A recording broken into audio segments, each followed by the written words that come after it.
met. Recording in progress. Awesome.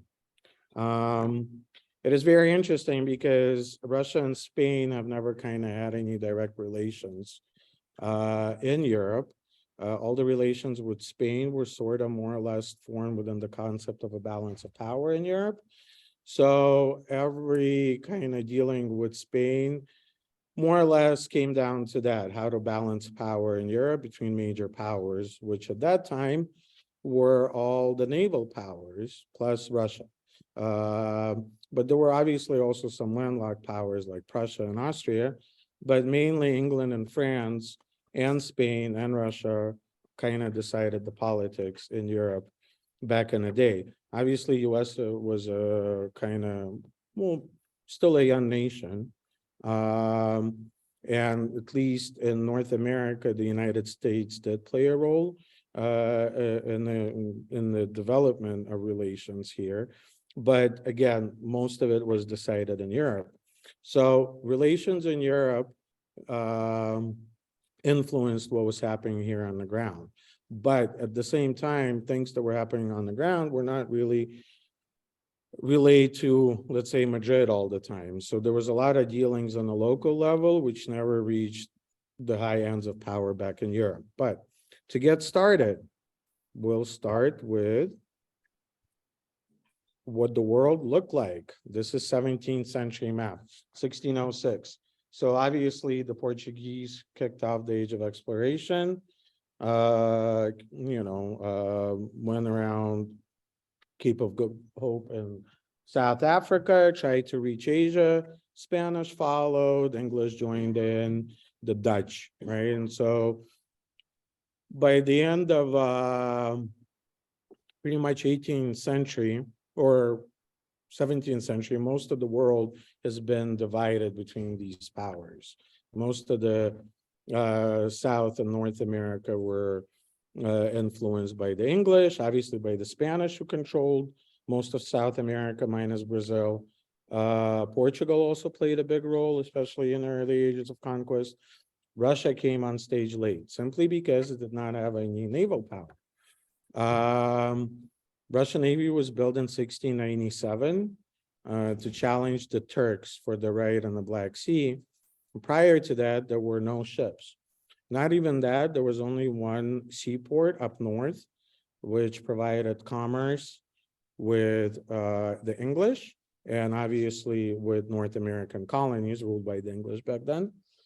But in terms of any kind of dealings between Russia and what later became the US, it was kind of non-existent at that time, right? And so most of the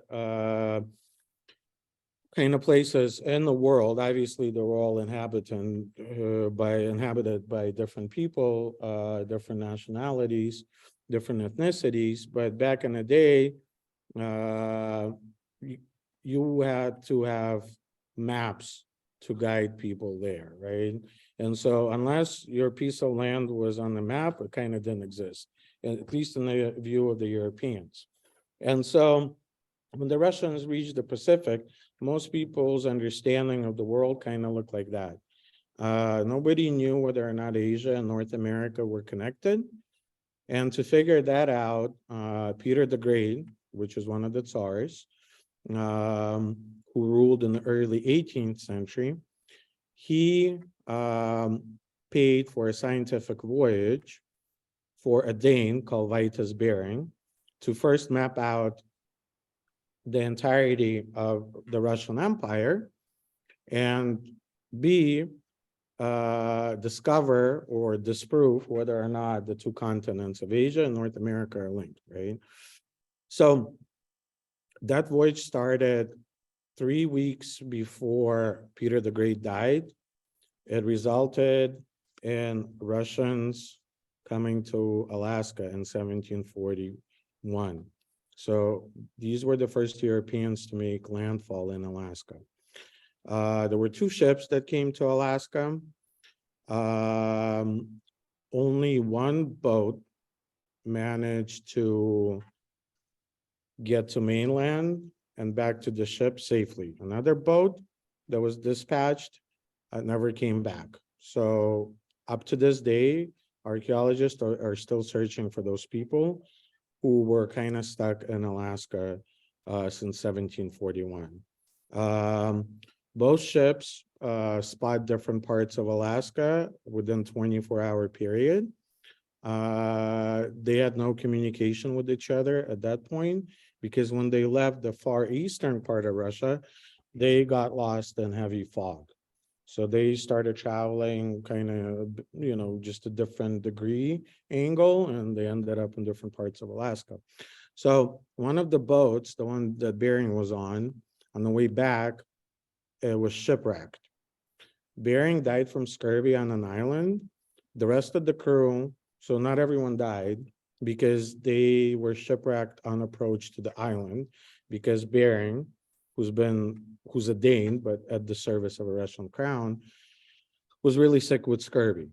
Um, and so they needed to get to land to replenish supplies and get some water. And that's when the ship, sunk. Um, Bering died. The rest of the crew built a raft about 8 months later and sailed back to Russia. They all made it back alive, whoever survived the initial shipwreck. That voyage was important for a number of things. So one of the main persons on that voyage was a guy called Georg William Steller. He's the guy who was super famous for all the birds, the Steller sea lions, the Steller jaybirds, but he's most famous for the Steller sea cow. He has a wonderful book out. You can read everything about the Steller sea cow. It's the massive marine mammal that went extinct in 1764. So just over 20 years after the Russians found it. He's the only scientist who described the sea cow. And that was a big deal because when you read his writing, and it's probably one of the best pieces of just like exploration literature, I'm not sure, frontier literature that you can read. But he basically starts off saying that the myth of the Steller sea cow, or the sea cow at that point, existed from the times of Aristotle. And then over the centuries, different navigators claimed that they saw this creature.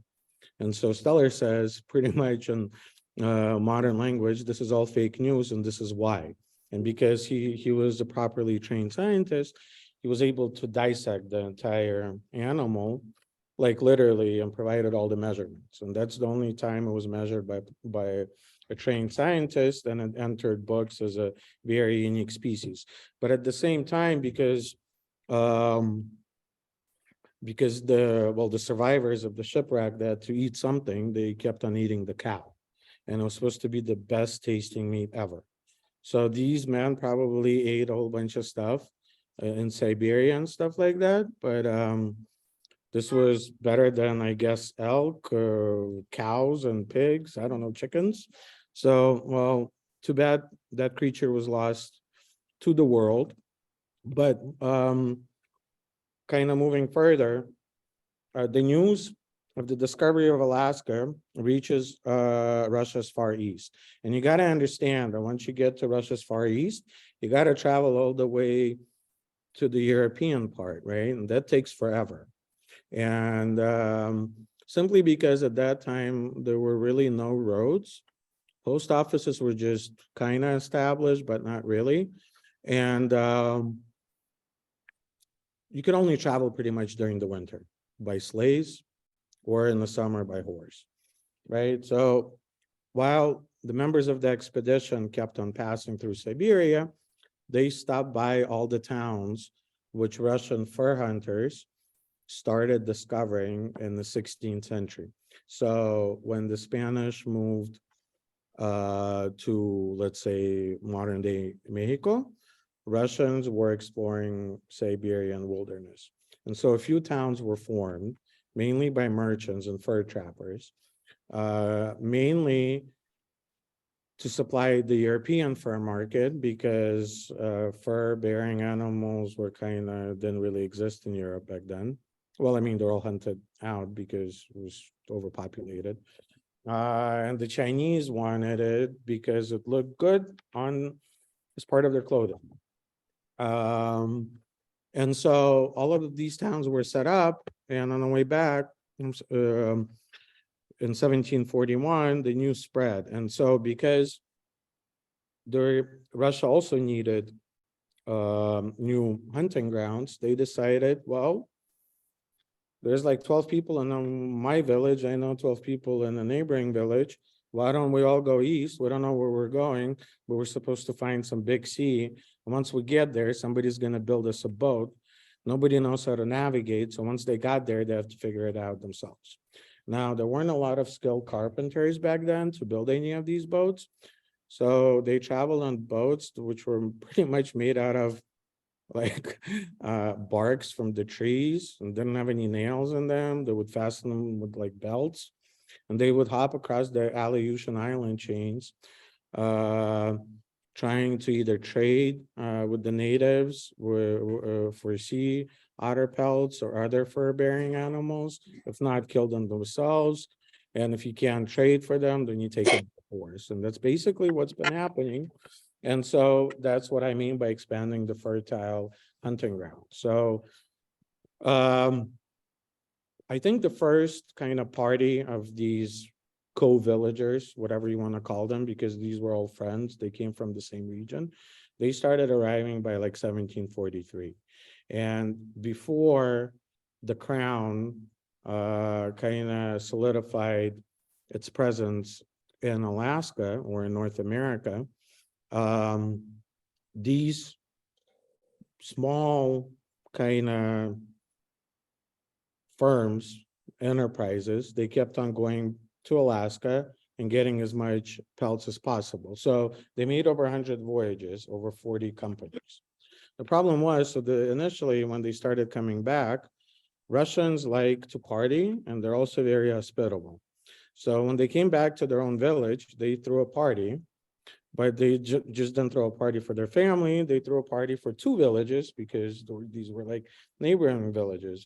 And after 3 months of partying, they figured out whatever money that they made in Alaska was suddenly gone in all these festivities. So what do?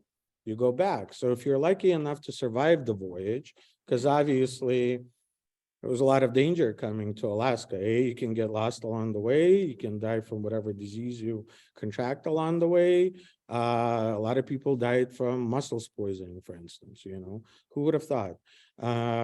Fresh mussels out of Alaska. They probably ate them the wrong season. So once you made it back, let's say the second time, you were smart enough to hire other people to go on your behalf. And that's how these companies were formed.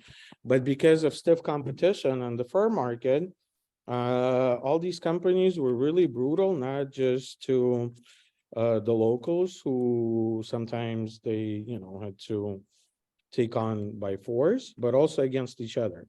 So these competing firms would sack each other forts and like kill each other, take hostages, right?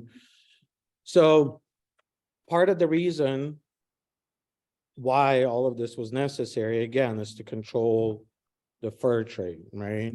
Fur trade was very important. I mean, the Spanish already started doing it in California in the 1760s. Russians started doing it in 1740s. But on the international market, this is also kind of important to note. The sea lion furs themselves, there were 4 different tiers or categories. The furs that came from the Russian part of the Aleutian Islands and the American part of the Aleutian Islands were priced the most. Furs that came from like Southern California were about a third of the price on the international market, mainly in China, Canton at that time. And so it was important to get your hands on really, really, really good furs, right? So eventually, a number of companies start dominating trade in Alaska. So out of 42, 6 were left standing for various reasons. They had more manpower, they had better navigators. It really didn't matter. And so one of the companies that eventually monopolized all the trade in North America decided to establish a permanent settlement in North America. And that was done on Kodiak Island in 1783. 10 years later, Russian missionaries came.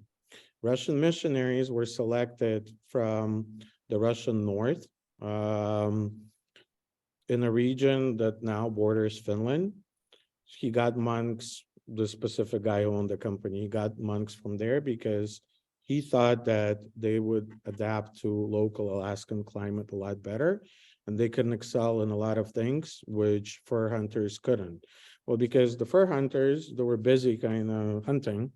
And so to run a settlement, you needed to introduce some sort of law and order or some sort of moral or ethics. And so the priests were supposed to come and do that.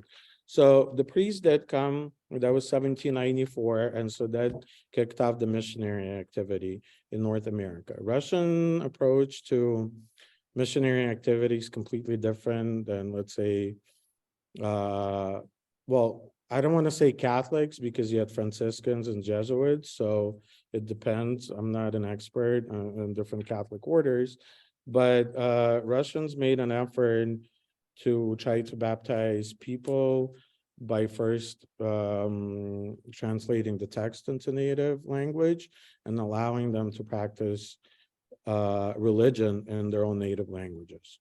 It's also an interesting topic to explore, but I won't get into it, right? So another part was to finally claim some land for the Russian Empire.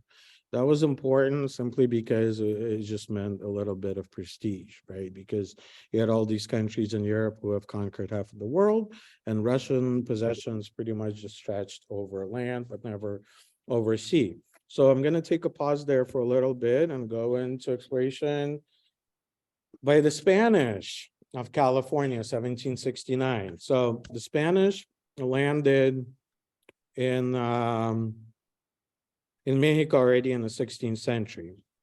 1542, first time apparently the Spanish made it to San Francisco. Then they started venturing off further up north, right? So late 16th century, they made it all the way up to Washington. 1602, a few years later, they made it to Oregon. But at the same time, there was never any attempt to move up north from the Acapulco region or the base in St. Blas in Mexico. So the Spanish, to control, again, this was all about trade back in the day. The Spanish, in order to control the trade routes between the New World and Asia, ran their operations out of the Acapulco, St. Blas region, out of Spanish galleons, beginning in 16th century. So they had kind of no need to conquer or establish themselves up north up until the Russians and the British started coming there. Because there was no threat, they had no competition. But then suddenly English pirates appeared, they started sagging. There was a whole bunch of problems created in terms of international competition, and the Spanish, they wanted to provide some sort of answers. So this is very interesting. So I can't see the bottom of my screen, but this is important. So 1768, the Viceroy of Spain, pretty much the representative of the Spanish crown in Mexico and everything up north, well, he said Russians are making efforts to discover new lands and extend their commerce. This is what he wrote to Madrid. What is interesting is that it followed two rumors. So the first rumor in 68, 68 or 67. So just a year before that, there was a rumor circulating. It wasn't actually a rumor. So an ambassador to Russia, Spanish ambassador, sent a note to the court of Madrid saying Catherine the Great, who was ruling Russia at that time, is devising a plan to conquer Pacific Northwest and California. So that was the news that was delivered to the King of Spain. 3 years later, or like 2 years later, so right before 1768, right before this, there was another rumor that was delivered to the court in Spain, claiming that on one of the voyages, Spanish voyages to California, the native Californian tribes killed 300 Russians and mustered a resistance. So the claim was that Russians have already landed, and the Spanish know it from speaking with the Native American population up and out to California. That was obviously fake news, right? And also there was a third rumor saying that Native Americans noted that there were kind of Caucasian looking people amongst them. It was all fake news simply because Russians had no means of getting to California.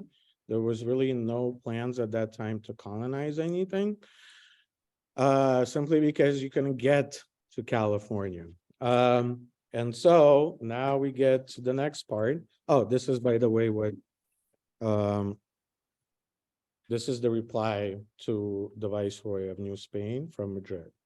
This was the decision after his note. There shall be an expedition to Monterey, found at Presidio, in order to prevent the Russian effort. So there was always fear that the Russians will be coming, and that's what prompted the Spanish to move from Baja California to Alta California. Now, moving on. Russian American company founded, 1799, big development. So in order to stop more or less kind of uncontrolled behavior of a lot of these early companies, and in order to establish some sort of rule of law, Tsar Paul I, who was Catherine the Great's son, because Catherine the Great was hesitant to allow monopoly or to allocate monopoly rights to a single company. So it took a little bit of convincing. Like she was okay with the idea, but she never gave a green light. Paul I, her son, who really did not like his mother, did a whole bunch of stuff like just to contradict his mother. And so one of the first things he did was he green lighted the creation of the Russian American Company. It was based on the same model as, let's say, East Indies Company. And it served as an extension of imperial power in the New World. So a governor was appointed.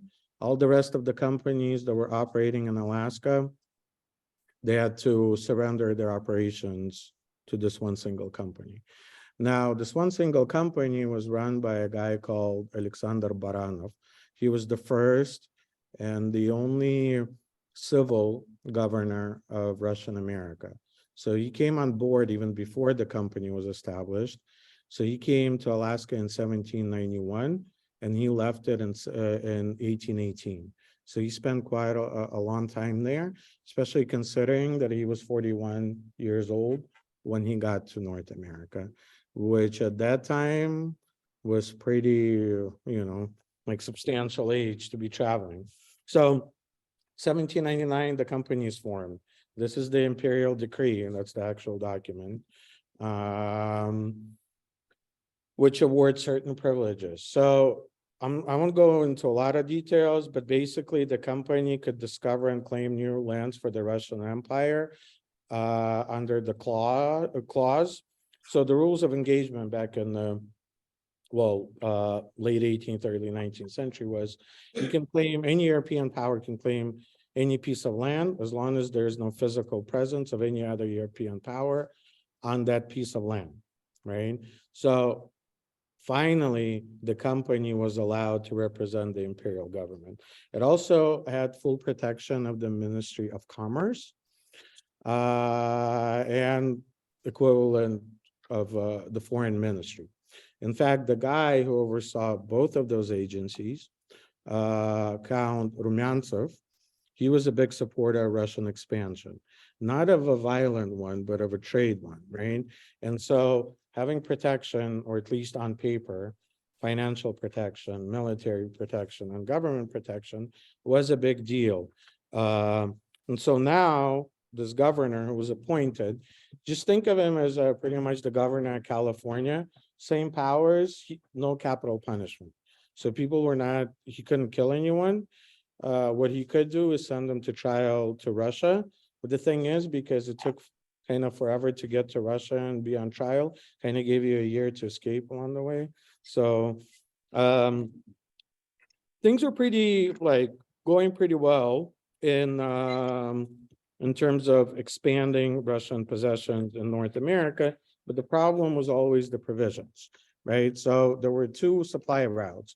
One supply route was by land through Siberia to Russia's Far East, and then through the Bering Strait across to Alaska.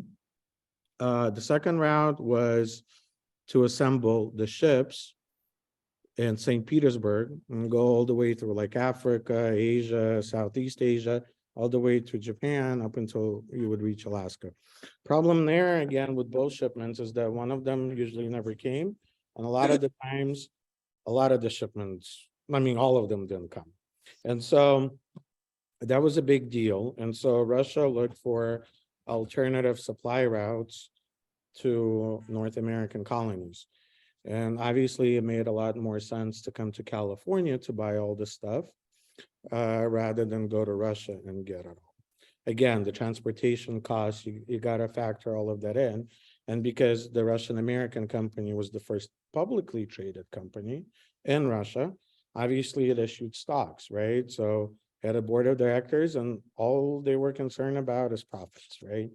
Just like any capitalist kind of company nowadays run on the same model. So we get to 1803. This is interesting because in addition to the crucial role that the Alaska natives played for the Russian American colonies, because they helped the newcomers survive, right? They showed them which plants to eat, which plants not to eat, how to deal with weather conditions, um, medicinal, again, knowledge was shared. But it was fine once you're in Alaska, but how do you get to California with no ships? In fact, Baranov, the Russian governor, one of his tasks at 41, when he came to the not United States, to North America, was to build a ship. He comes from a city which doesn't have a seaport. So you probably first time you saw a ship is when he reached Russia's Far East. And he actually managed to do that. And he managed to do that because, again, this is my assessment, he was a pretty clever manager.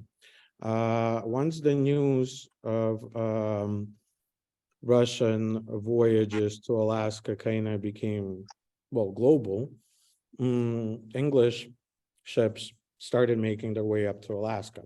And before they could make it to China or to Canton, which is modern day kind of region of Hong Kong / Macau, they would winter in the Russian possessions, dining with the Russian governor for 3 months.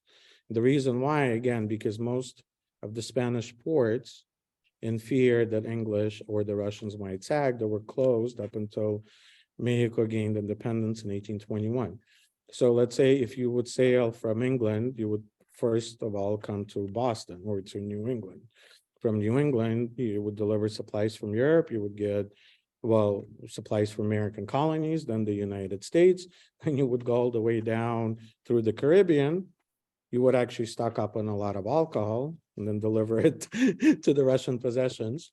Rum and gin were super popular back in the day. And the only place you could actually safely dock at that time was in Russian America up in Alaska. And so when these captains were visiting all the time, the governor kept on learning new things from them. How do you build a ship? How do you assemble a sail? How do you use an axe? How do you, I don't know, what do you do if a person dies on board? He kept on asking them questions and kept on learning from them. And so in 1803, an interesting thing happens. So in addition, as I mentioned before, in addition to the crucial role that Native Alaskans played, the second major role played by any other nation in supporting Russian efforts in North America were actually Americans.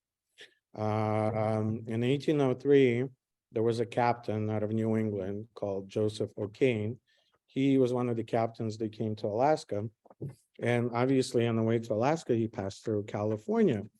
And he told the governor that he saw a whole bunch of sea otters, which he couldn't catch because sea otters are definitely not stupid animals. Once you shoot them, they dive down, they disappear, you'll never see them again. And so when he came to Alaska, he noticed that obviously the Russians have developed a relation with Native Alaskans where they were hunting for the Russians, right? So all males between the age of 18 and 50 had to hunt for the Russian American company. They couldn't sell it to anyone else but the Russians. They would get fixed price for the amount of furs they would deliver to the company. Eventually, like that policy changed. They were paid more, sometimes they were paid less. But pretty much Russians had control of the Alaskan labor force, partly because there was a system of hostages that was developed. It wasn't, in all fairness, the system of hostages was also present in Alaska prior to the Russian arrival. And so Russians, from my understanding of just general history, always tried to adapt to the local conditions, and including local behavior and custom where they could. And so even with the start of the Siberian conquest, they noticed that a lot of tribes, to secure a deal, would exchange hostages. So what I mean by hostages is not like they would round them up. They would, this would be part of the deal-making process. But overall, by law, or whatever law the Russians did introduce, everyone between the age of 18 and 50 had to hunt for the company. Women and children stayed behind.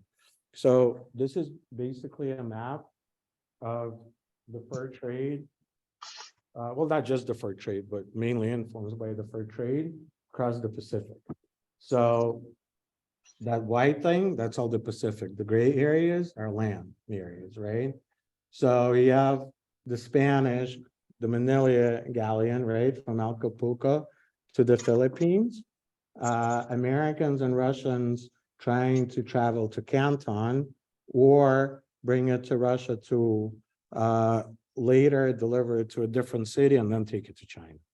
So this is just gives you a general idea of global trade at that time, because people try to see it as a regional event. It truly wasn't, at least according to my understanding. So moving on,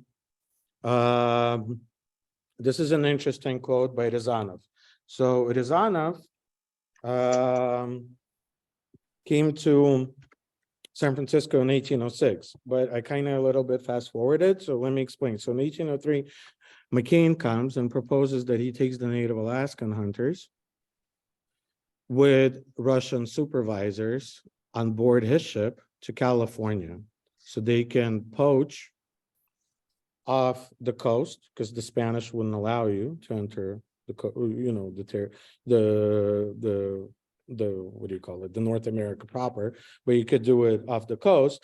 So Russians first come to California on American ships. It was 2 Russians and about 70 Alaskan natives. They go as far down as San Diego. They come back all happy. They divide the catch in half. So the Alaska natives skin the sea otters, they process the pelts. O'Kane then delivers it to Canton. They, whatever the profit they made, whether or not it was in goods that were exchanged or in actual cash, they split into halves. So that system continued from 1803 up until 1812, which is when Fort Ross was founded. Now, what's interesting is that in 1806, in the middle of all of this, you have the ship Juno that comes to San Francisco. This is the first time Russians directly approached the Spanish in Alta California. Prior to that, efforts were made kind of to approach the court in Madrid from St. Petersburg, but that didn't play out well. And so when the ship came in 1806, that was the first contact that was made. I'm not going to go into details about it, but obviously it's all centered around the love story. But beyond the love story that was developed between Concepcion Arguello and Count Ryazanov, there was also a dream of Russian California that was born. Because prior to that, Russians understood that rules of the game or rules of commerce forced you to move down south. But now there was actually kind of a plan that was proposed to the Tsar by Ryazanov. He wrote it all down on his travel back to St. Petersburg, but he died in the middle of it. And so even though the report did reach the Tsar, he was friends with him, kind of never materialized. But it gave a blueprint for the governor of Alaska to kind of try to implement some of his ideals or the dream. And so in that massive letter, very detailed letter to the Tsar, I'm not going to read the whole thing, but he pretty much says that Russians should have acted a lot earlier and come to California, because this is a rich land and there is still time now on the northern side of San Francisco Bay to realize whatever dream that he had. And at the end, he says that if we don't do it, how are we going to answer to our children, you know? So that was his dream and never materialized. But Russians did finally come to California, and they came for a number of reasons. I mean, most of them are actually listed there: soft gold, sea otters, and other marine mammals, right? So by 1812, a lot of the marine mammals were overhunted in the areas which Russia possessed. Because of the voyages with the Americans, they knew that there was a lot more money to be made. The problem here was the presence of the Spanish. Russia didn't want to start any major war in the periphery, simply because they were busy with Napoleon in Europe back then. And this is very important because in 1808, so the California system under the Spanish was obviously influenced by the missionaries, right? Missionaries got money from the crown. Presidios were actually established to help the missionaries, my understanding. I guess you could argue either way, but they were part of the system and they kind of codepended on each other, right? But in 1808, suddenly, Napoleon installs his brother, King Joseph I Bonaparte, to be the king of Spain. Suddenly, the priests lose all their finances. That becomes a problem. Again, because this was the Spanish periphery. Provisions here came from Monterey that were delivered from St. Blas. And provisions didn't really come all that often. Soldiers that were stationed here were not paid. Priests obviously also suffered in terms of funds. So 1808, there was no Spanish king. Everyone on the ground here is either still loyal to the Spanish crown, or they start following one of the revolutionary kind of movements that suddenly erupted with King Carlos, I think was the seventh, being gone. Well, he was placed under house arrest. He wasn't killed or anything else. And so in 1808, the company, because they were doing all these voyages, they petitioned the crown to allow them, using this vacuum power in Spain, to move into California, right?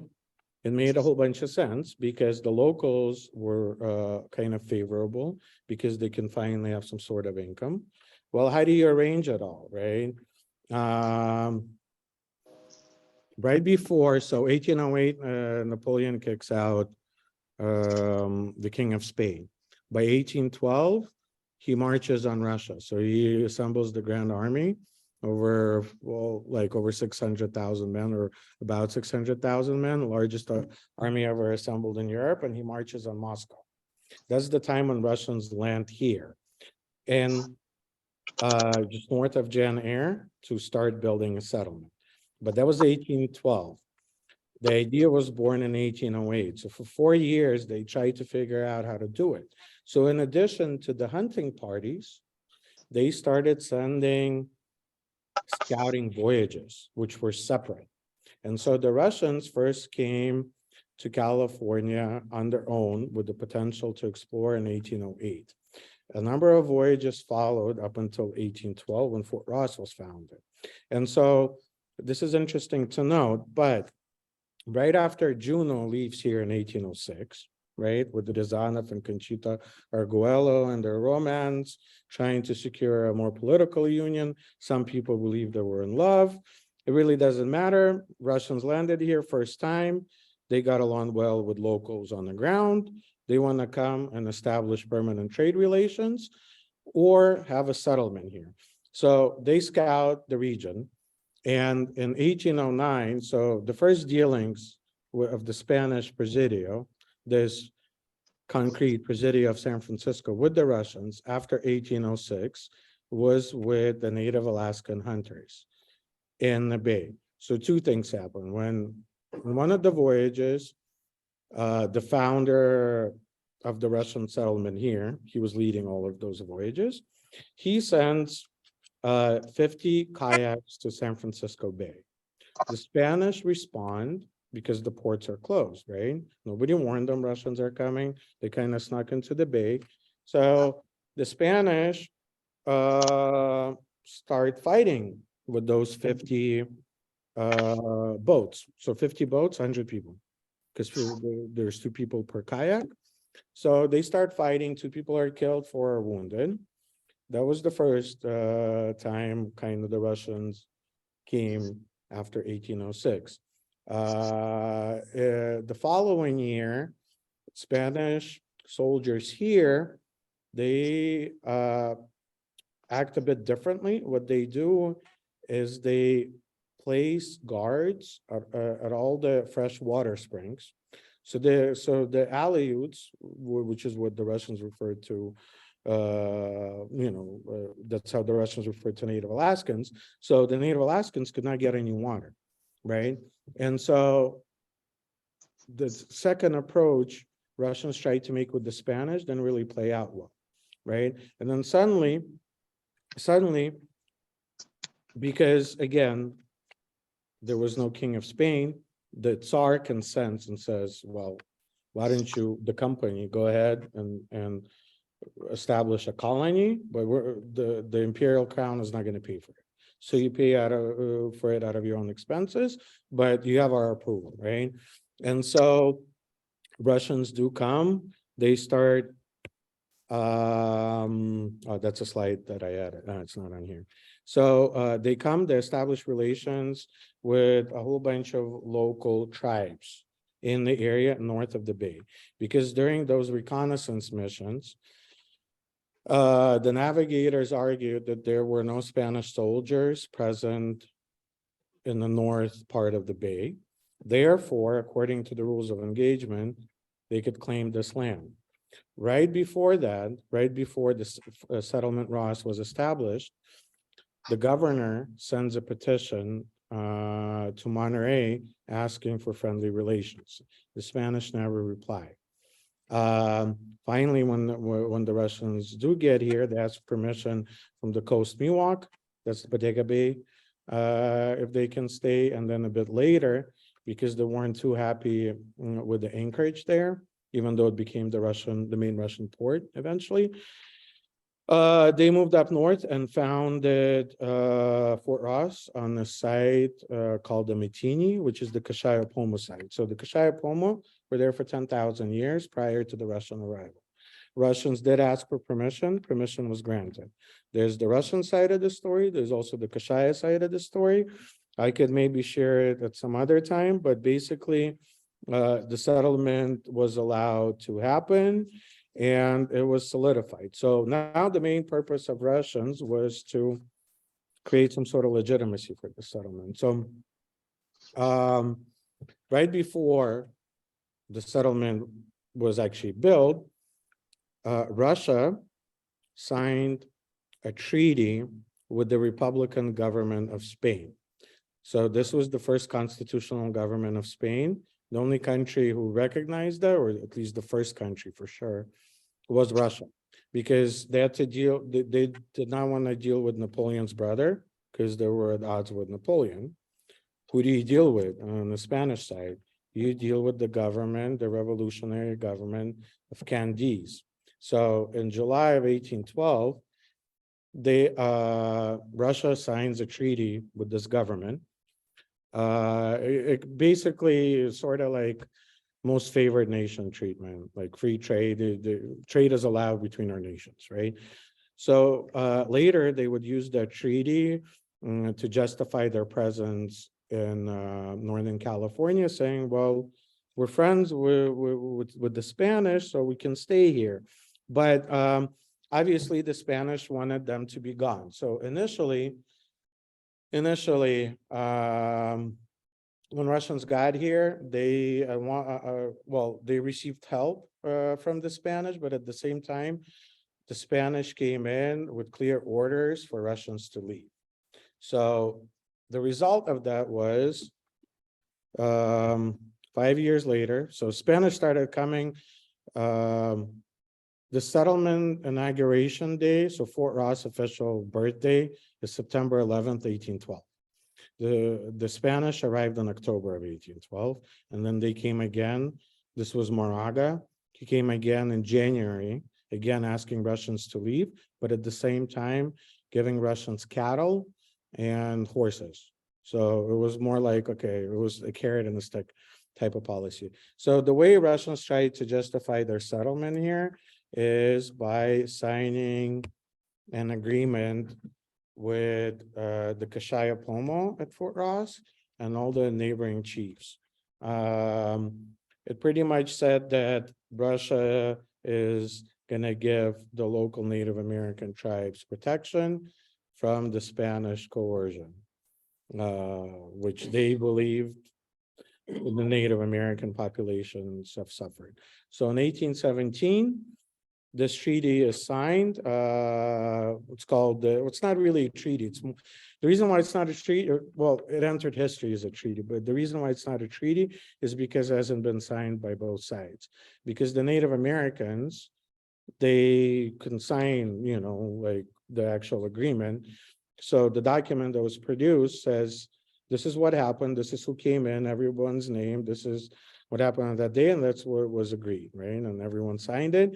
And so when Spanish kept on coming back and asking for Russians to leave, well, Russians kept on insisting, saying, well, we actually have agreement with the First Nations, and there's more reason for us to stay here, given the friendly relations with the Spanish, than, perhaps the Spanish soldiers and the monks here, just a bit further south. So I don't know if you had a chance to read it, but that's basically the summary of the agreement.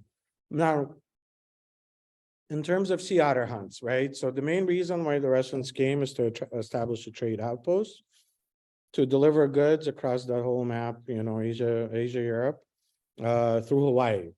Hawaii was a big deal. 1817, Russia had 3 settlements in Hawaii, and one at Fort Ross, but Fort Ross was more than one settlement, because you had Fort Ross, you had Bodega Bay as the main anchorage, and Farallon Islands were occupied by the Native Alaskans and produced a whole bunch of stuff in terms of fur pelts and food products for the Native Alaskan community. But this is just statistics compiled by a really awesome professor of geography, James Gibson. He's a Canadian professor.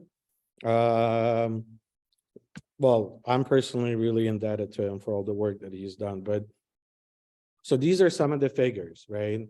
Otter catch from Ross Counter. Those are the statistics. So if you can see by 1823, all the sea otters were kind of gone from the region.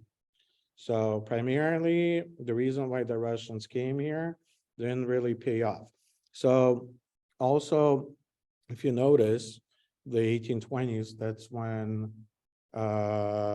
sovereignty of Alta California changes from Spanish to Mexican government.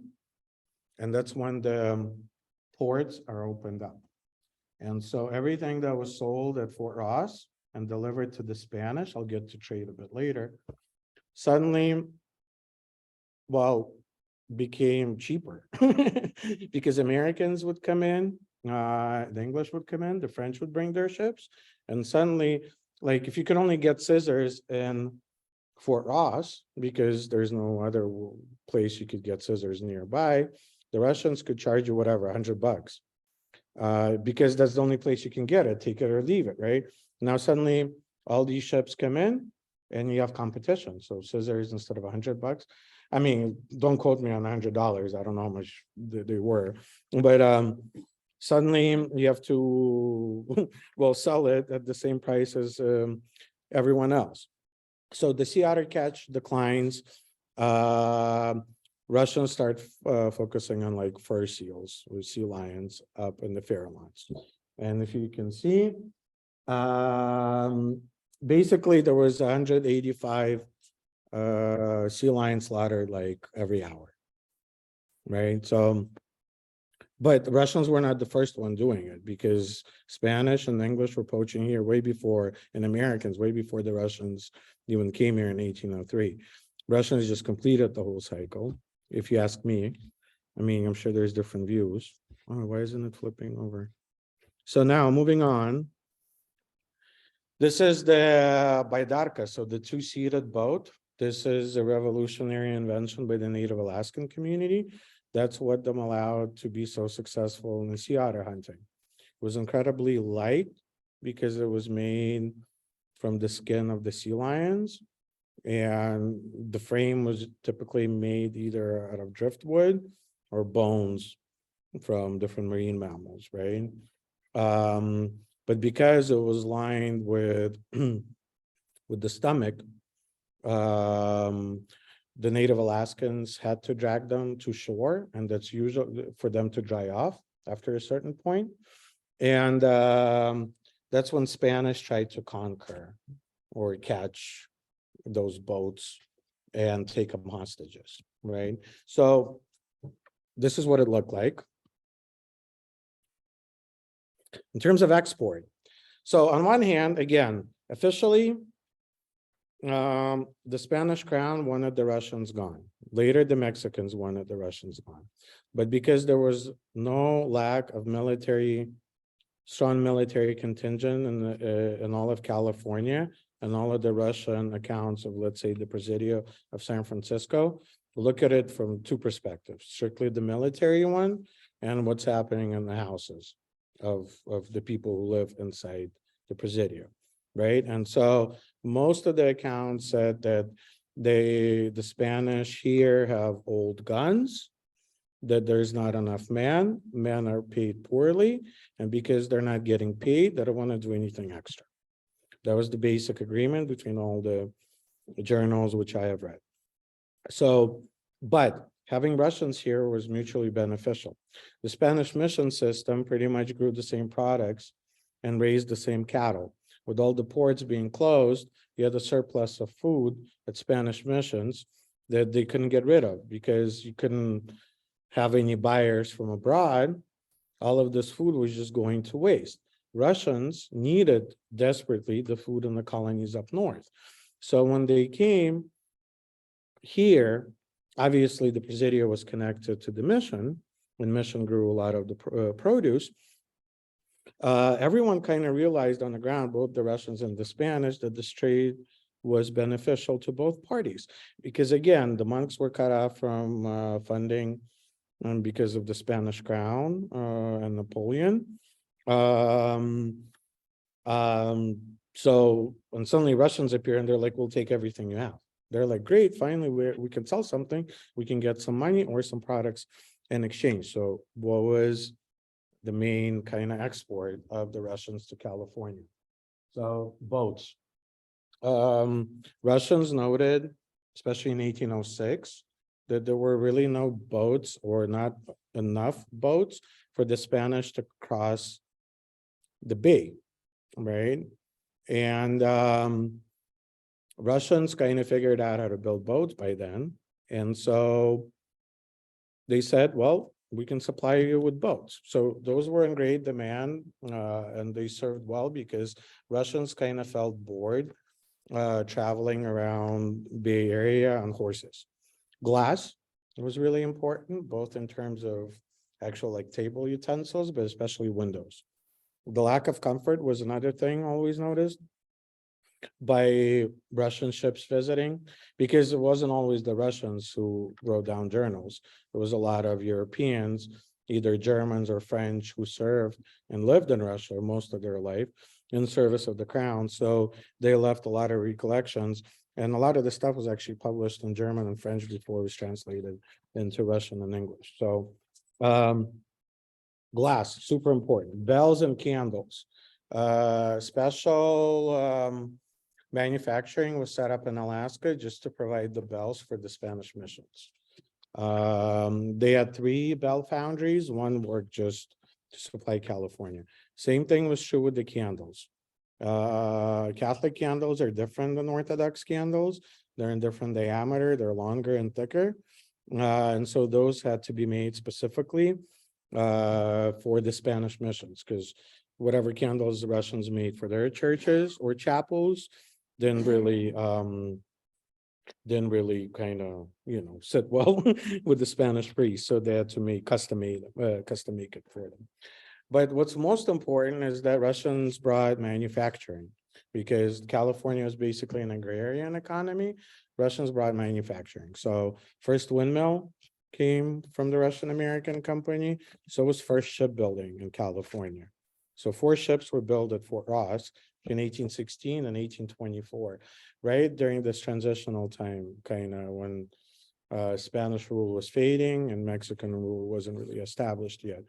And so because all of these industries were introduced, including brick making, I mean, at some point, carpenters at Fort Ross, they were building prefabricated homes from redwood, then disassembling it, shipping it to Chile, and then shipping it, making money from Chile and getting goods from all over the world. So there was a whole bunch of manufacturing that was done at Fort Ross and in Russia and Alaska.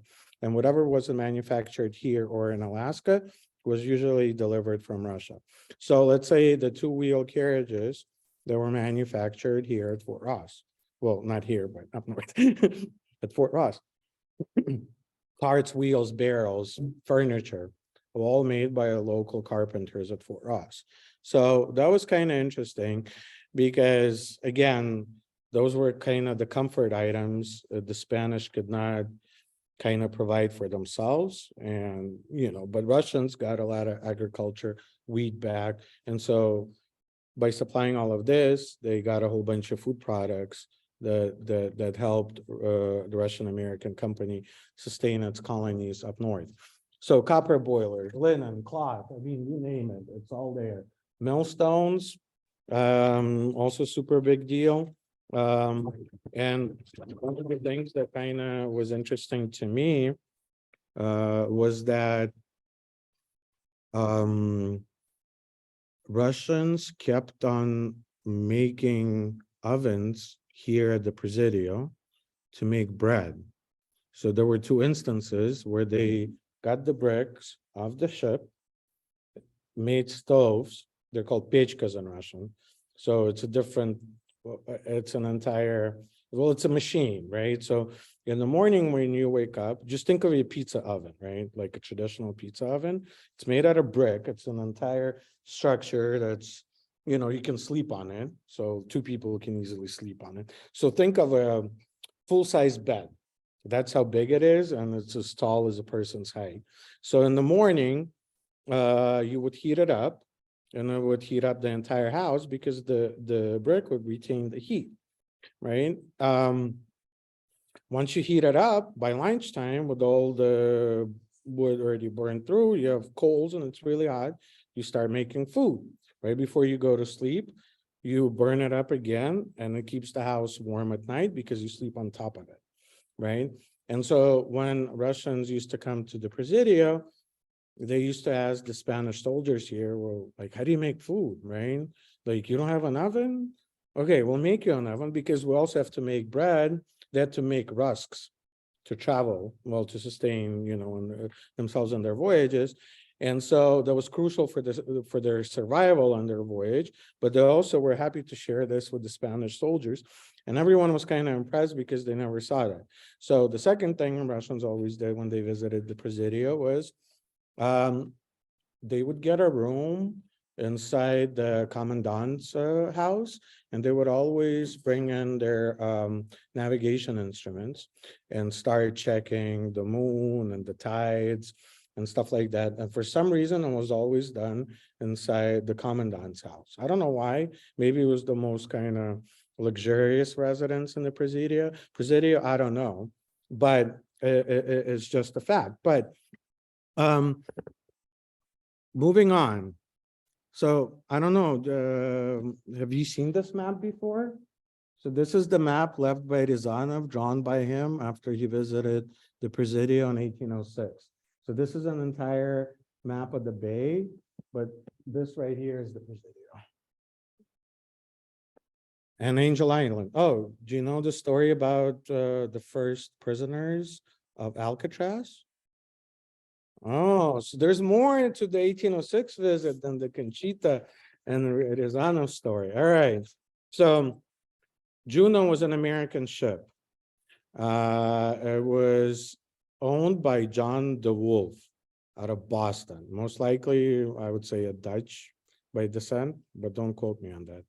So just like cocaine in 1803, he ended up coming from Boston to Sitka, Alaska, which was the capital of Russian America, starting from 1802. He comes there. There's no food in Alaska, like zero food. So the governor literally purchases everything on the ship that was edible that he was taking to China. So that kept the colonies up north, Russian colonies, going through the winter.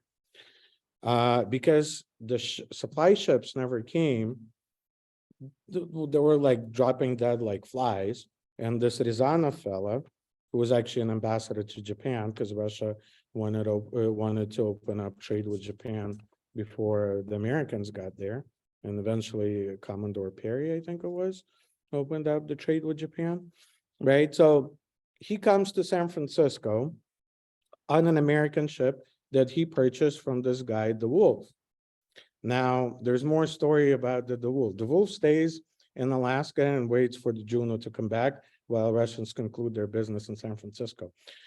But Russians sell him one of their own ships, like a much smaller ship, because he still wants to travel to Russia and to Asia on board this tiny little ship. So once Russians conclude their business here and go back to Alaska, Wolf starts sailing to Russia on this tiny ship. So the one story linked with Wolf in particular is that he encounters a whale on the way to the Russian coast from Russian America. Apparently, the Wolf was an uncle of Herman Melville, and that story is actually depicted in the Moby Dick. So the Wolf taking the Russian ship encounter a whale, and that story ended up in Moby Dick simply because they were related. But the second part, the interesting story about the 1806 visit was because Russians purchased the ship, they also hired American and English sailors who were part of the Wolf's crew. And when there was 4 sailors that came from his ship, and once they got here, they wanted to desert, or they were rowdy, they weren't behaving well. So Russians, not to deal with them and not to cause trouble or potential trouble between the Spanish and the Russians, they just placed them on Alcatraz Island. They stayed there for Russians were here about a month, a bit more. So they were there for about a month. And then they took him back, so that was an interesting story. So that was, I guess, the first map Russians drew of San Francisco.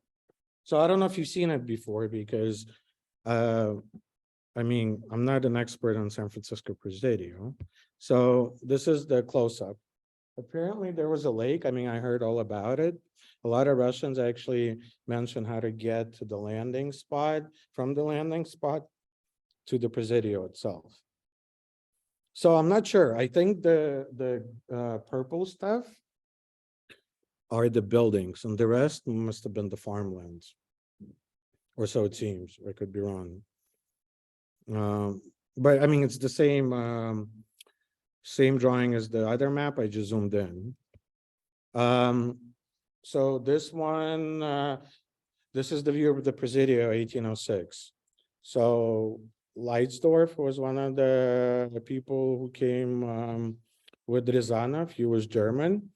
He made a sketch, and later it was made into an etching. So maybe this one is known though, right?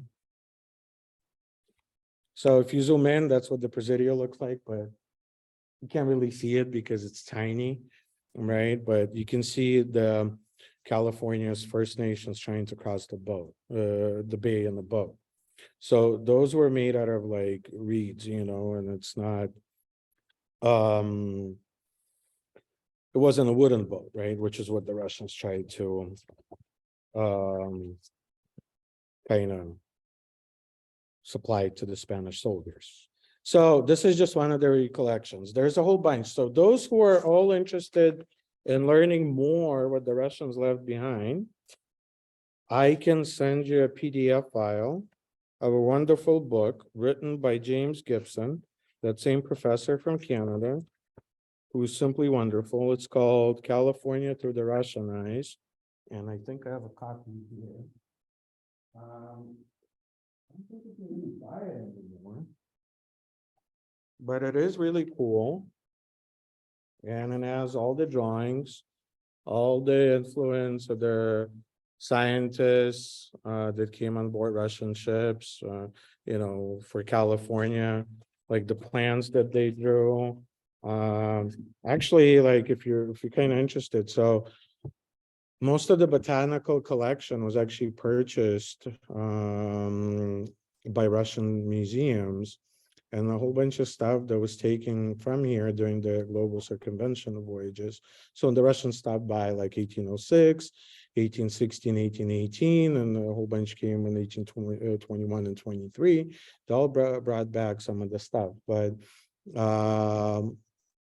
like the Chamiso collection, it was purchased, and those plants, I think some of them or their ancestors are now in the botanical gardens of St. Petersburg. So they delivered a whole bunch of stuff, like I would say 4,500 different species of plants. So there's kind of an entire cluster of anthropological and botanical stuff that ended up in Russia. And it's still kind of one of the only places in the world you can see it, especially when it comes to North American, like First Nations and like regalia that belongs to their culture. So the museum in St. Petersburg has over 15,000 items. So one of the one of the kind of undertakings of the Russian American company was to assemble a museum of Native American art, both in the capital of Russian America, Sitka at that time, and in Kunstkamera in St. Petersburg. That's the first museum that was founded by Peter the Great in Russia. So all this stuff in Kunstkamera survived, 15,000 items. That's the only place you could see it. In 2014, for us Conservancy, like wrote a few grants, and it enabled the Kashaya to travel back, or not to travel back, but to travel to Russia. But that was the first time they saw some of the artifacts ever, because it just hasn't survived. And then I was speaking with one of the elders of the Tlingit tribe. So that's the tribe that's in Sitka. And I mean, I haven't come across this in any literature, but they've been doing their own investigation. And so I only found out about the second museum of equal value that was assembled in Sitka from him. And so the story he relayed to me was that when a museum was in Sitka up until 1867, which is when Alaska was sold to the United States. And afterwards, maybe a year or two later, there was an American Army captain that put the entire collection into crates, shipped it off to the East Coast, and sold it off at an auction. A lot of it, or his understanding, I'm just sharing what I know, ended up being purchased or ended up in Smithsonian Museum, but not the entire collection. So maybe like 30%. So 70%, I mean, it's still in the US, but it's all scattered. Russians left it untouched and in perfect condition. And there's a great book that they published. I don't know if you can get it anywhere, but it's just a catalog of the North American collection. And it's truly fascinating. Just like the jewelry, the baskets of clothing, religious regalia, especially beautiful. And because I do a lot of tours at Fort Ross, like I try to bring that book along. That's the only way I can, well, at least kind of make visitors imagine what the locals, look like before the Russians came. So that's interesting. But this is one of the quotes, and it just talks about the lack of glass, the hospitality of Spaniards, pretty much the lack of comfort. But if you want, I can read a few more things. I have a cheat sheet. So anyone who actually wants, I'm going to send them the copies from this book because it's not digitally available anywhere. But let me just find them. All righty. Oi. Hang on, that's the wrong file. Yeah, that's the one. Oh no, that's on Fairham. See, I didn't use my cheat sheets just now, but because I can memorize all the codes. So, for instance, what I mentioned about Russians moving in the instruments. So this is from 1821. On the morning of the next day, that is the 19th, we moved our chronometers and instruments to the Presidio, to the second, to the two rooms where we had met the visiting priest. They had put glass in the only window in one room and to the door in the other room. These rooms are always warm. The Spaniards like this warmth very much, and they came very often to warm themselves up in the evening. So brick stove. Does this one mention the brick stove? Oh, no, it doesn't. All right, so this is again from 1821, same guy, but oh yeah, so you do have the brick quote. I'm not going to quote it, but pretty much she talks about how the bricks were delivered to the Presidio, installed and used, and how they showed the Spanish how to build these stoves, ovens called pechkas, and kind of also highlights that even though the Spanish were shown how to do it, they had no interest in kind of doing it themselves. Later, which was not included here, he talks about celebrations. So this is the visit of 1821, Nikolai Shishmaryev. There you go. That's his name. So he says, about 5 o'clock in the afternoon, the Spaniards held vespers in the Presidio for the Virgin of Guadalupe, holy day. That is the 1st December, and afterwards, following procession with the icon, they fired cannons in the plaza in the Presidio. The icon was adorned with silk dresses. And it says, yesterday, Commandant Don Luis Antonio Arguello invited the commanders and all the officers to dine and attend church with him tomorrow. So my understanding is that there was a church standing in the Presidio. And my understanding is also that when the Russians arrived, there was an earthquake. And that whole year of 1812 had massive earthquakes, especially in Southern California, but there was one here that destroyed the Presidio. So I guess I'm kind of curious to know how the Spanish took it and the Native Americans. Did they see it as some kind of bad omen or good omen? But that was interesting. And so maybe I'll do just one more. So So those living in the Presidio were all born in the Americas. And the Spaniards who were sent from Mexico and old California, from Monterey to the port of San Francisco as the northmost Spanish settlement in America, are badly behaved. That's what they noticed. The commandant, Luis Antonio Arguello, was also born in America. His father, Jose Dario from Europe, was formerly commandant of the Presidio, is now the governor of old California. The other officers are derived from soldiers, and I do not know the origins of Don Francisco.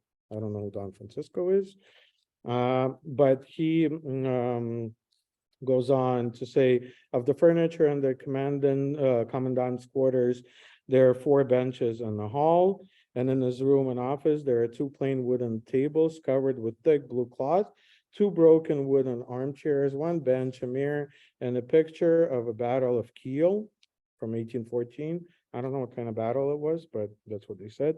Presented by Lieutenant Lazarev, who was the captain of one of the ships, during his stay at the port in 1815 on board the Suvorov. There are more rooms similar to the storerooms where his relatives live.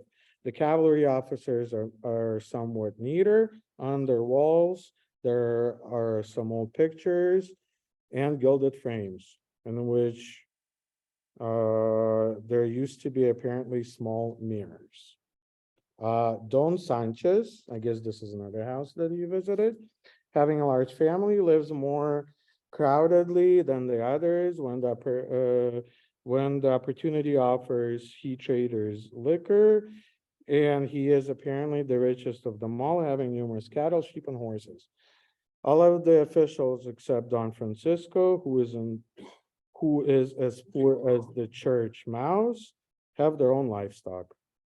So during our stay, Don Francisco, was giving a room that he'd been repaired with adobe, where it has crumbled, and provided with a door. His furniture is 1 table and a bench. He sleeps at the commandant's house. So another interesting observation about the Spanish soldiers here, then they do not have their own shirts or boots, and no dresses and dishes. By the way, for us at a tailor, so a lot of the stuff, so linen was purchased there because it was delivered from China. And so a lot of the Spanish would come there and would have their dresses made or whatever they needed, hats. Yeah, and then a lot of it talks about the poor anchorage, and it also talks about how the Russians tried to build some sort of landing, but because of high tides, it only lasted for about a day. But in conclusion, Spanish were always worried about Russians. Overall, they always partied. Trust me, there's accounts where they partied for 3-4 days in a row. Right before the Russians left in 1841, all the Spaniards, including the Roma people, which are referred to in the old literature as the Gypsies, were sent from here, well, San Francisco, Yerba Buena already, because Presidio kind of was in a poor state in 1841, up to Bodega, where the Russians were throwing a party for the lady of the fort. So that lasted for 5 days with gypsies playing, circus, bands. It was all fun. And finally, Russians had to depart in 1841, that same year. Well, official story is that the settlement wasn't profitable. If you ask me, Russians left because they couldn't secure the recognition, international recognition, of Russian rights to, well, the northern part of Northern California. So everything north of the Bay. The last gamble was made in 1821, when Russia offered ships to Spain after the defeat of the Napoleon. So after the Napoleon was defeated, all the victors of the war gathered together. Spain and Portugal said, we want our colonies back. England, Prussia, and Austria said, no, you cannot have those colonies because they've been going through in a 12-year revolutionary struggle. They deserve their independence. The only country that sided with the Spanish king who was returned to the throne was Russia. Not only that it supported the Spanish and the Portuguese claims, it also offered 9 warships to them. And so the hope was that if Spain was to secure their colonies, especially Argentina and Mexico, as a token of goodwill or some sort of an exchange, they would recognize Russian claim to Fort Ross and the surrounding territory. That never worked out simply because obviously Spain lost control. I think the last attempt was in 1820. One of those ships actually that was sold to the Russians delivered the money for the Spanish soldiers and the priests. But that was already too late. Iturbe, declared independence. A year later, already the Mexicans came to Fort Ross, asking for Fort Ross to be abandoned. Russians told them the same story they told them all the time. We follow orders from the Imperial Crown. The Imperial Crown is in St. Petersburg. Come back in 2 years. We might have an answer for you. But meanwhile, let's have a drink. And so everybody partied. Now, the final push was made in 1830s because at that point, the United States offered already, I guess, the Mexican government, I want to say it was $500,000 just to purchase the port of San Francisco. And that was 1835. Russians knew about it. In 1837, there was an entire expedition that was sent by the US Congress to scout out the Oregon territory. They also came American soldiers, well, soldiers from the United States, even though this wasn't the US yet. They came to Fort Ross. They delivered an entire report on Fort Ross to Congress that same year in December. That was 1837. So on the ground, the Russians understood that without a hard border, you cannot introduce troops. Without troops, you cannot have passport control. With roughly 300 people living at Fort Ross, with quarter top being of Russian descent, the rest are Native Alaskan or Californian First Nations or mixed race people. With 300 people, you cannot control this much land. The idea was presented to Mexico by the company that the Tsar did not consent to. So the company had its own ambition. The ambition was that, or the basic argument was that US, because of the Monroe Doctrine and Manifest Destiny, will conquer Northwest Pacific coast. Mexico, as a result, would lose Texas, Arizona, and California to the US. What the company was proposing is that Russia acts as a bulwark against American and potentially like French encroachment, because French were super active in Mexico back then, like during this period. And so what Russians wanted to have, or the company, not the Russians, and not even the entire company, but few influential people, is they wanted to claim land north of San Francisco to pretty much modern day Oregon to Sierra Nevada. And so in their argument, that would prevent US of taking a lot of the land from the Mexicans.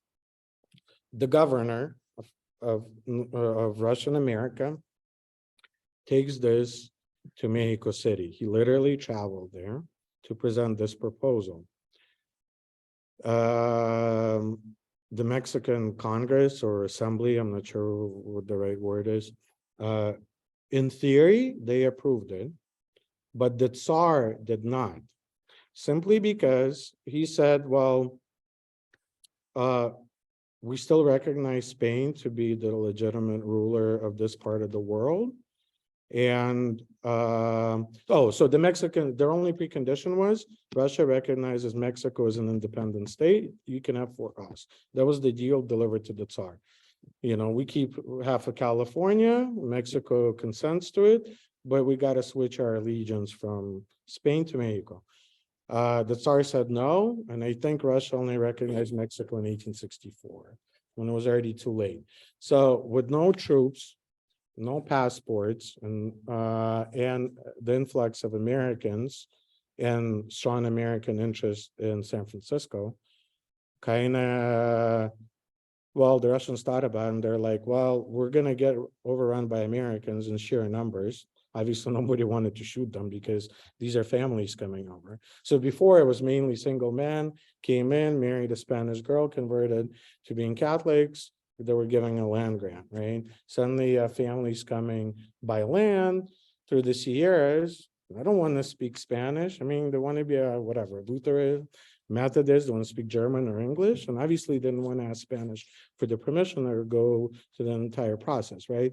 So Russia was always aware of this kind of development on the ground. They said, well, we don't have enough power. It's better to sell it now than just to lose it simply because that's what happened to John Sutter. I mean, he died a poor man because the discovery of gold led an influx of gold hunters. They ate all his cattle and ate all his crops, and he died really poor in Washington, D.C., you know. And so Russians looked for a buyer, and John Sutter was the buyer. But one last cool story is when finally San Francisco Presidio was sacked. It was sacked by Fremont troops in 1846. If I'm not mistaken, I want to say July, could be wrong.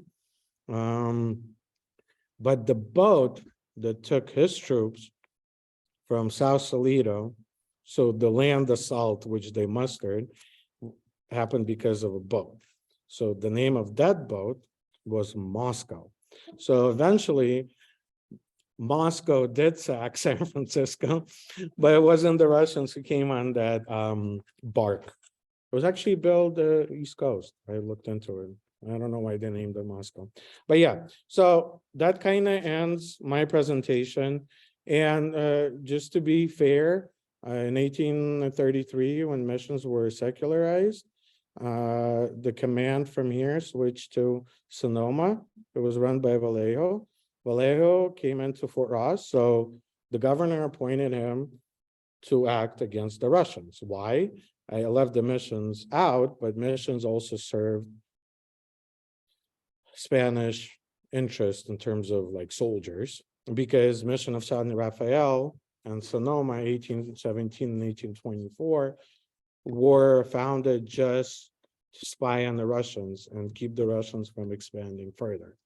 That's a fact. There's documents around it or on it. And so Vallejo came in 1834 and asked for 200 pistols, 200 short swords, 200 saddles, and for some reason he asked for helmets. And so that had to be special ordered because Fort Ross never had any military men deployed there. These were kind of farmers, hunters who knew how to shoot a rifle to protect themselves. They had more cannons than all of the Spanish California, but the only time they used cannons is to party with the Spanish. In fact, most of the gunpowder here came from the Russians. Russians, another thing they always keep on noting is the lack of gunpowder in the Spanish Presidio, and somewhat of annoyance on part of the Russians to always give the Spanish the gunpowder so they can salute them back, right? Because gunpowder was crucial for navigation purposes, right? So if a friendly ship comes in, they fire like 7 volleys. If whatever else, they would fire 4 volleys. It would all depend. And another, I guess, interesting thing, which was kind of crucial, not just to this Presidio, but kind of to all of Alta California, but San Francisco Presidio being the closest one, was Russians made an effort to supply the Spaniards with smallpox vaccinations. Starting in 1819, even earlier. In fact, that sometime there were instances when vials of cowpox were delivered to the Spaniards before they reached the Russian settlements. Spaniards used those vials differently than the Russians did. They administered them selectively, and that showed in 1837. So in 1830s, there was a massive smallpox epidemic across the entire Northwest. It was present in Alaska, in Washington state, in Oregon. But most historians agree that nobody knows where it originated from, but most historians agree that it reached California through Fort Ross.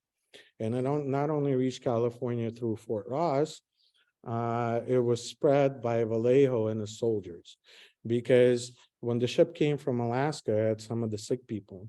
And when the news of the ship's arrival came, Vallejo was already in Sonoma, way closer. Well, Petaluma, actually, at that time.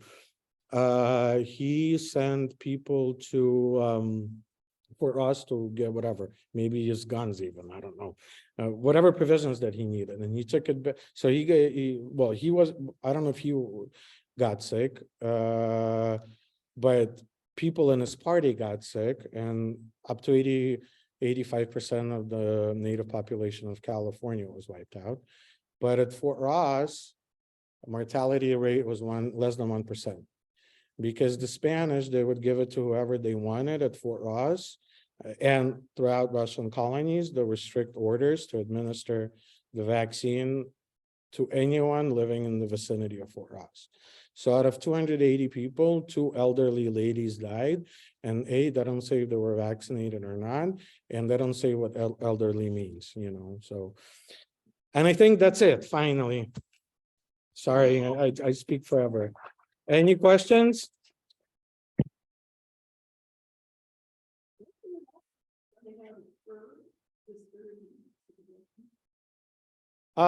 Yes and no. Well, because fur,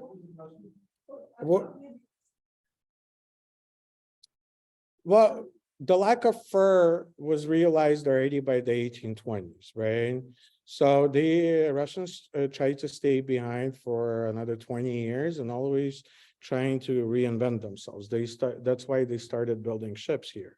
Not because they couldn't build them anywhere else, but Fort Ross had plenty of wood. So 4 ships were built there. Then 2, it showed kind of, well, it wasn't show of force. But then, well, can you imagine, like, if you're here, you're living here, and there's nothing north of the bay, then suddenly within like a couple of years, you have 200-ton ships armed with guns being built 80 miles north of you, you know? So like industry played an important role. And so the Russians tried to compensate the lack of funds or revenue from the sea otters by engaging in different enterprises. And at some point, they started expanding their farmlands because it made no sense so much to buy from Spanish and you more in such large quantities, because obviously you needed to pay for it, or you can just expand agricultural production and you know, just save on expenses that way. And so 3 farms were created between the Russian River and Santa Rosa. So I guess the kind of the farthest reaching inland presence of Russians is by Camp Meeker, if you know where that is. That's in Santa Rosa Valley. And that's when the last farm was created there. And maybe, so the guy who created that farm was actually a professionally trained agronomist. So he was a person who knew how to grow stuff. He's the guy who expanded the wine production or the grape wine growth around there. He introduced like a whole bunch of other varieties of fruits and veggies, and he actually knew what he was doing. But Fort Ross, even trust me, to this day has the same problem. Lack of labor force. There's nobody living around. Like, who would want to, like, I live in Santa Rosa. So for me to go to Fort Ross, and it's the most beautiful ride, you know, but it's still an hour. It's still an hour. And recently when we had the rains, we had mudslides, people living in the vicinity did not have any power for like almost a week, and you're kind of thinking we're right next to the Silicon Valley, no internet, no, no, nothing. So please do come visit Fort Ross. It's a really cool place to see. Again, the only surviving fortress in the world of a Russian American company. Uh, and it's just like an awesome place to be if you want to escape from the reality. I don't know if you still want to see a movie, but it's a minute long. Maybe we'll skip on it. I would rather take questions. It's just like beauty shots of Fort Ross. If you want to see it, I can play it. Yeah, because we have a lot of people online, and thank you everyone online for joining in. Let me just stop sharing my screen. And I don't know if I can play 1 second. So I'll take your question in just a minute. I just want to see if I can play it. Let's see. Let me see if I can share. Where did it go? All right. Share screen. All righty. This is the movie. I don't know. Could we put on the movie here as well? Because this is I'm playing the movie for online audience, and then this is for you. I think our lovely tech staff put it on. But there we go.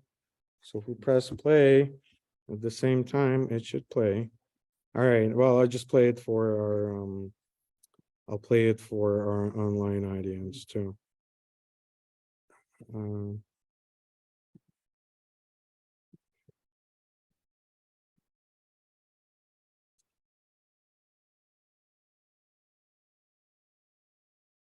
So this is during our festival. So each July we're on the festival. Before was called something like the cultural heritage day. Now we just call it football festival. Third July of every year. So yeah, 4,000 people attend.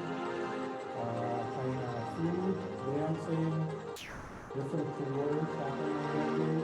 Those who are interested in more Native American culture, we have Native American Indian Day, and in the Team Day, celebrate the Kapara culture, and then August, Indian Day.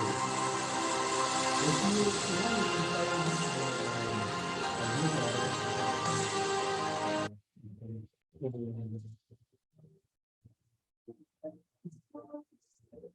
Oh yeah, I'm also selling books.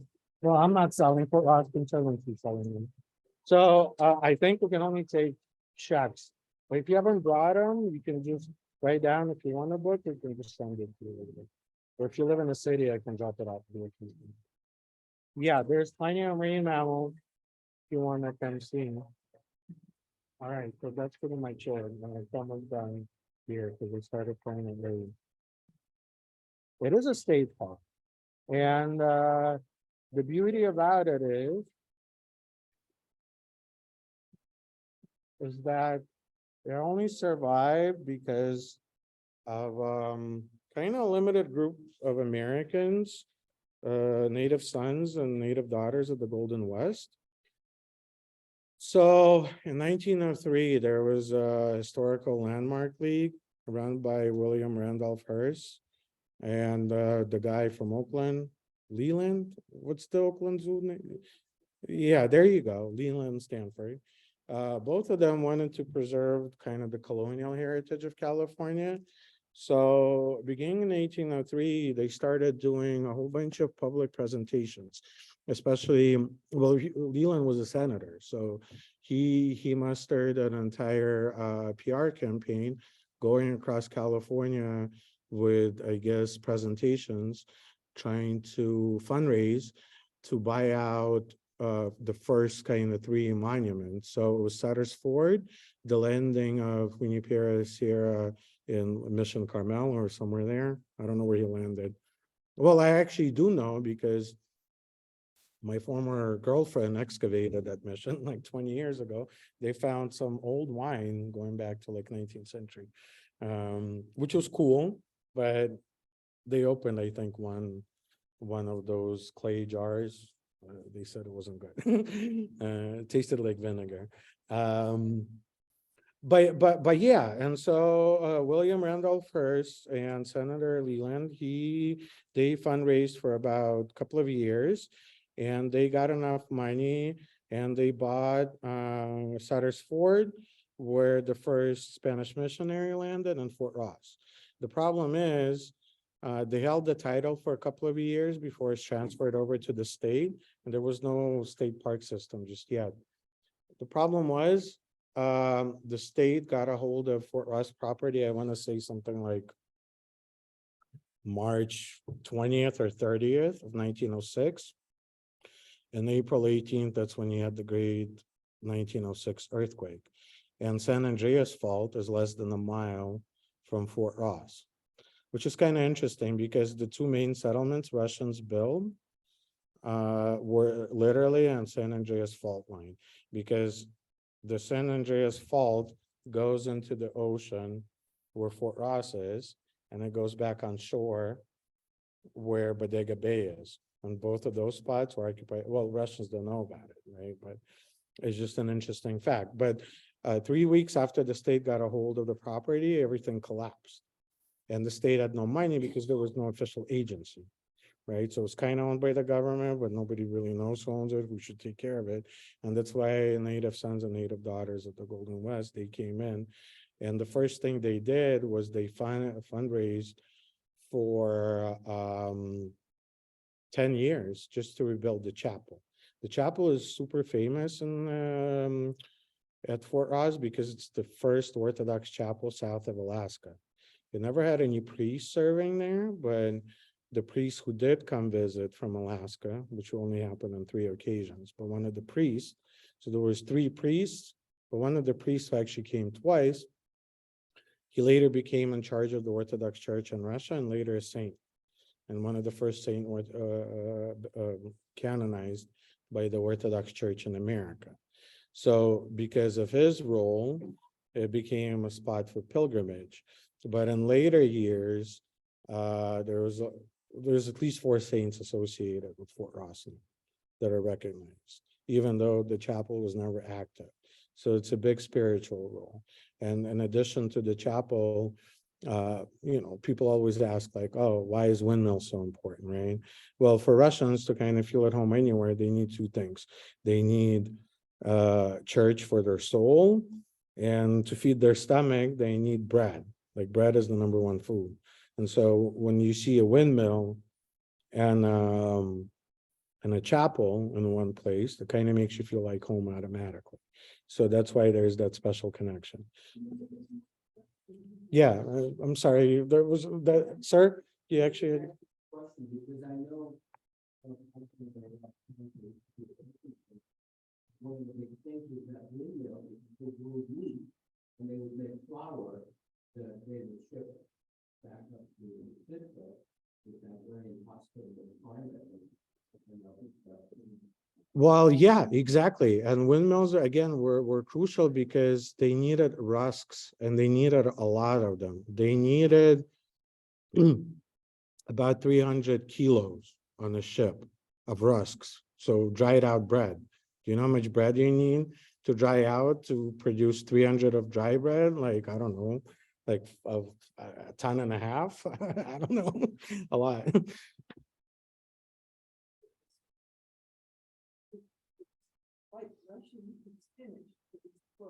Second manager for us was Finnish. His name was Carl Schmidt. He was probably Lutheran, but he's the guy who built the Orthodox Church.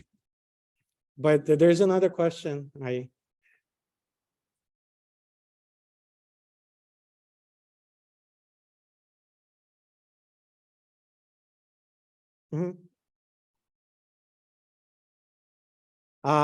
Because well, there's 2 explanations.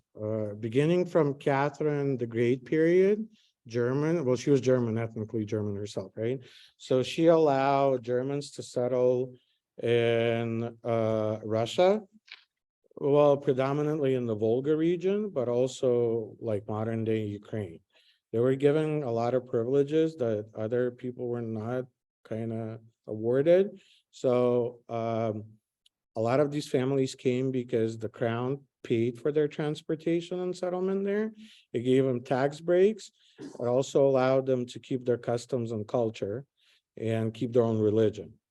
So part of the reason, or the main reason why a lot of foreigners, especially in the 18th and 19th century, would come to Russia is because they paid less taxes there or no taxes, right? And again, you could keep your own lifestyle. You don't really have to, I mean, you would probably need to learn German, I mean, Russian, but you could speak Russian, I mean, German at home. You can go to a Lutheran church. You can, have your own publishing houses. You can pretty much just transport your German way of living to Russia. And so eventually, a lot of Germans were born in Russia who were ethnically Germans. Eventually, a lot of them came to the US, especially in the 1860s, to the Midwest. And I think the prevalent wheat variety is something called like the Red Kentucky, and that's Russian wheat brought by the Germans in 1860s. Because in 1860s, well, America became already America, so it was a promised land for a lot of people. Plus, there was, I guess, a shift of policy towards some of these ethnic minorities in Russia. And so this guy, his name was Leo. So he was of German descent, but he was born in Russia. That's why he has a German name. And he actually was the guy who succeeded Baranov, the first governor of Russian America, as the second governor. But he was a trained navigator. So they all went to like military school, military navigation schools, So that's the answer to that one.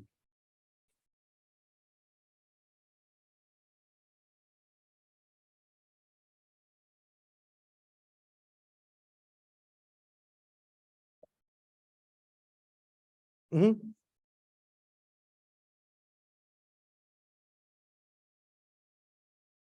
Native tribes are all vaccinated. So the way Fort Ross developed as a kind of society, you had kind of distinct neighborhoods within the settlement. So the fortress itself, the wooden fortress, was occupied by single men who came from different parts of Russia, who came on a contract, right? So this is more about Fort Ross rather than Presidio, but as a single employee, you got a salary, an annual salary based on your skill set, just like with any other company. So management was paid the most, his subordinates were paid a bit less, and janitors probably got nothing, right? Now, when you came, you signed a 5 or 7 year old contract. On the way to North America, you were paid per diem. Once you got to North America, you received your salary. You were provided with free accommodation, 3 rations a day, free healthcare, whatever that meant in the 19th century, 6 holidays, and 2 floating holidays. You were also given firewood and candles. So all the utilities were paid for. The problem was there were no women that traveled with Russian men because this was the frontier. This was like a dangerous place to live. Like there were so many grizzlies here, you couldn't really walk out without a rifle back in the day, So kind of dangers we don't think about now were always present back then. And so the Russians, they got here to California, they were placed in the dorm type of accommodation. But once they wanted to start a family, the company would give them a free plot of land outside of the fortress where they would start a family. So, but how do you start a family with no women, right? So you take them from the neighboring tribes. Overall, there was about 7 tribes that were friendly with the Russians. So Coast Miwok were the first native people, Russians contacted. The Kashaya Pomo, then there's the Southwest Pomo, the Central Pomo, going as far as like Clear Lake, then Native Americans as far as like Mendocino Coast. So all of those chiefs were invited, and they're all named. And I mean, that's part of the reason why those names kind of survived, because not all of those chiefs are known. Again, because the Russians, so Russian management, single men lived inside the fortress. Married men with local women live on one side of the gate in private housing, each one with their own garden, 9 bathhouses. So Russians love to wash themselves. Banya, that's what it's called. It's like a Finnish sauna, you go sweat. We also use like this wig, like branches to whip yourself, right? So provides a massage as well, which kind of was a unifying factor, if you ask me, because Native Alaskans and the Kashaya, they had their own kind of steam houses. So part of the reason why you go to a steam house in Russia is not to get washed, it's to gossip. This is what you do. It's sort of like a cigar room, for the English. And so Russians went into bed, the Kashaya probably joined them. I don't know how it happened, because there are really no accounts of everyday life at Fort Ross, because this was a commercial company. Most of the correspondence and all of that book, like those 2 volumes that I brought in, it has all of it. But like an order comes into Fort Ross from Sitka saying we need 10,000 bricks. Let's say it's June 1st, whatever, 1820. The letter that goes back to Sitka saying, well, like, you email people now, like, I need this presentation by 10 a.m. The next email you receive, here's your presentation, or I can't do it. I need like 2 hour. I'm going to be 2 hours late. Same thing there. Here's your 10,000 bricks. Oh, but we managed to do 11,000. So please accept an extra 1,000. Now you owe us whatever money for those extra bricks.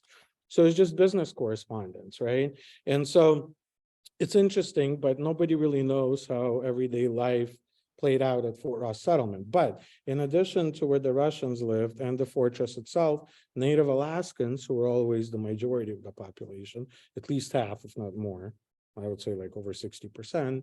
And again, this is mixed race people too. So it's Native Alaskans mixed with Russians, Native Alaskans and their Kashaya wife or Central Pomo wife. And I mean, a lot of those names are actually written down because there were censuses done. There was a census done in 1821, 14 different nationalities. That means 14 different languages spoken.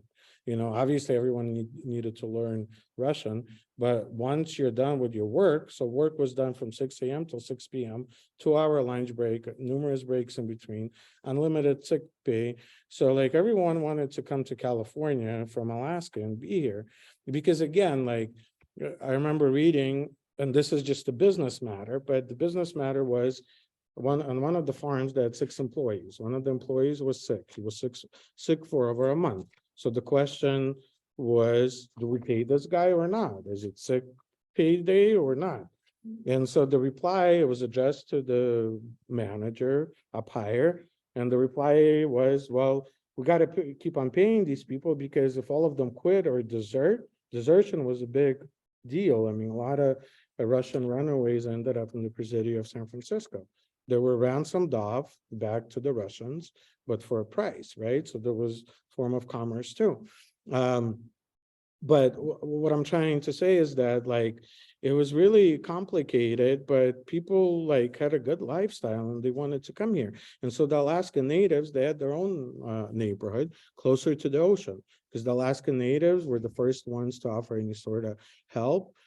Should a boat flip over, they were like the lifeguards, Californian lifeguards, because they would come and they would help save people and also deliver cargo. So they needed to be close to the ocean. Again, part of their diet also demanded that because if they were to spot a whale, they might, if they needed the food, because they never took more than they needed in terms of from nature.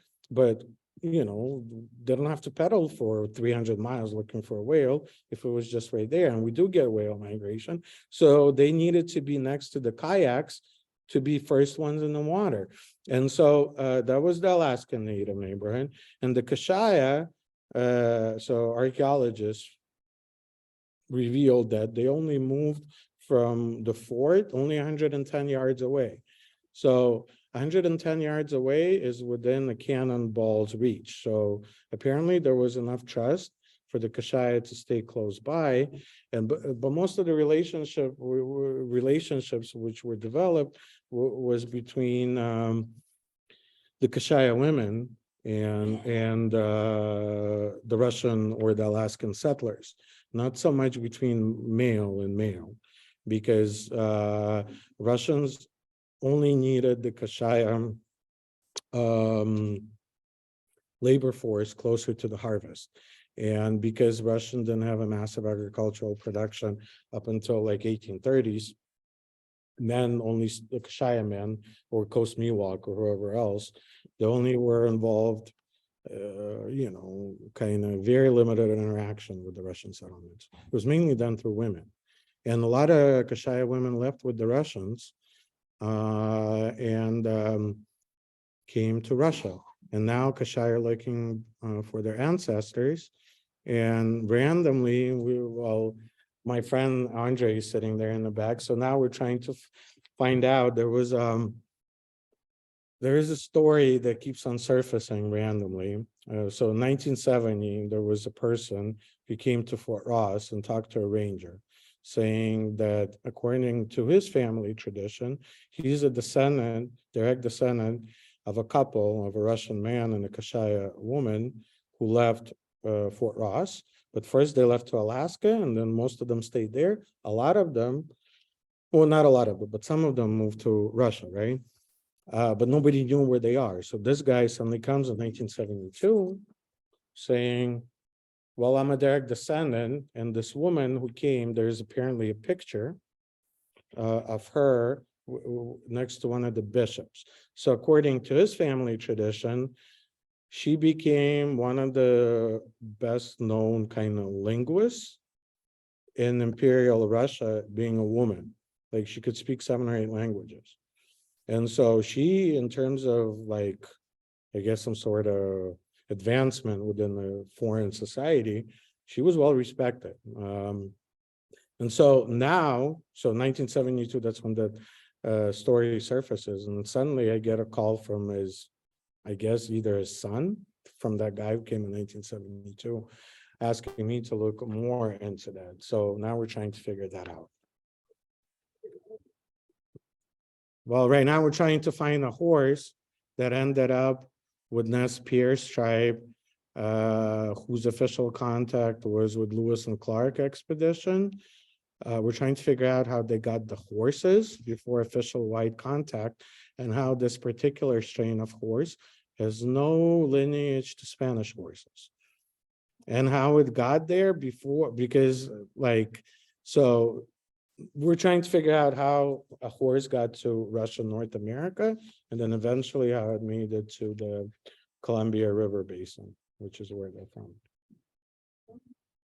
Yeah, next time if you want to invite me for a lecture, I would rather talk about the Russian visit during the American Civil War to the Presidio, as a Presidio under the American command.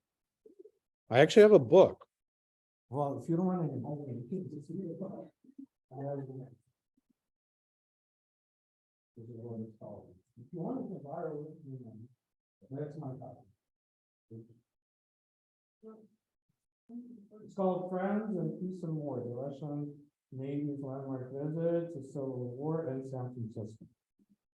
At the same time, there was, and it's written by a local person, maybe you can write in. So, I don't know if you know him. But apparently he's in California. And so, I'll just give you a little preview. Russia supported the Union forces during the Civil War, and Abraham Lincoln asked the Tsar for help to protect the newly established San Francisco men from Confederate raids, because that was important to control the kind of road. Oh, yeah. And so there's like an entire squadron moved this past year, I'm not sure if it's been, plenty of stories associated with it. Russian sailors tried to save parts of the city from the fire. And then residents chipped in to mend gold medals for those who were injured in the fire. I actually don't know what happened to those medals, so that's something I'm gonna look into now. Turn up an antiques roadshow.